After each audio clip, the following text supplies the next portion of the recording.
best foods to eat later in the day, say in the evening, because I think I heard this from you guys, but what you eat at dinner is going to help you with your fasting blood sugar, what your sugar is the next day.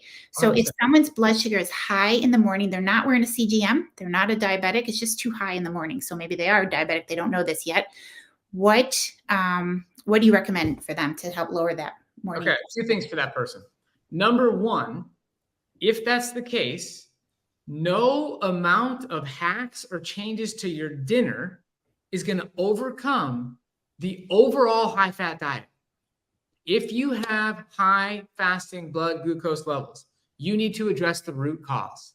You can't just fix it with just dinner, right? You're likely eating too much dietary fat. You're likely have excess body weight. We have to take action towards addressing that. Okay. So that's number one.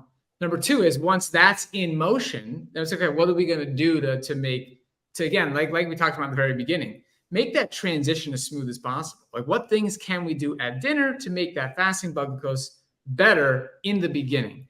And that is to make dinner higher in greens and non-starchy vegetables and lower in calorie dense, carbohydrate rich green light foods, right? So the green light foods that are full of calories and energy, those are the fruits, the beans, the intact whole grains, and starchy vegetables like potatoes. Okay, so those are the four categories.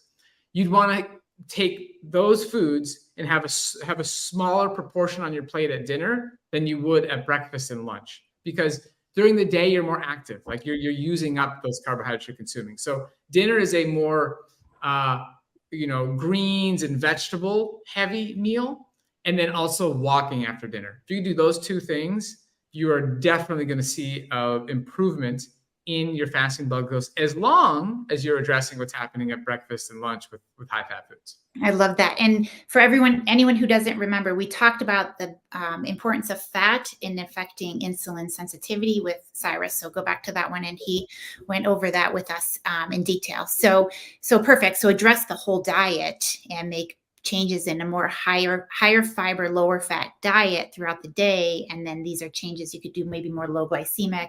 I also like eating a little bit earlier to help as well, moving.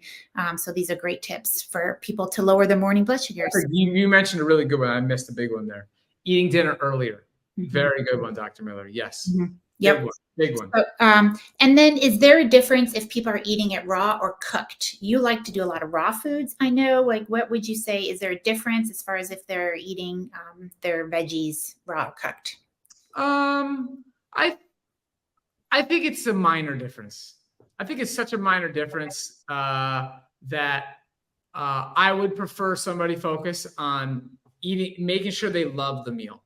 Perfect. Like, you know what I mean? Like that's like, I don't even care if some raw salad was better than some, like steamed vegetables and a potato dish or something. Like if there was some minor difference, like who cares?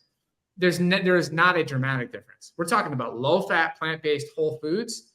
Anywhere in that ballpark, whether you cook them or don't cook them, is extraordinarily beneficial. It's a very small tweak. I do the raw food stuff because I love it. I just love it. Like I want to eat these meals. It's been a habit that I've developed, right? I don't even know any different. I don't even want to know any different. Like I've been doing this for 18 years now. And I get excited for every season for the things that change that go into my dinner meals. And it's simple for me. It's consistent as a type 1. I've found patterns that just work well for me, and I don't have any intention of changing them.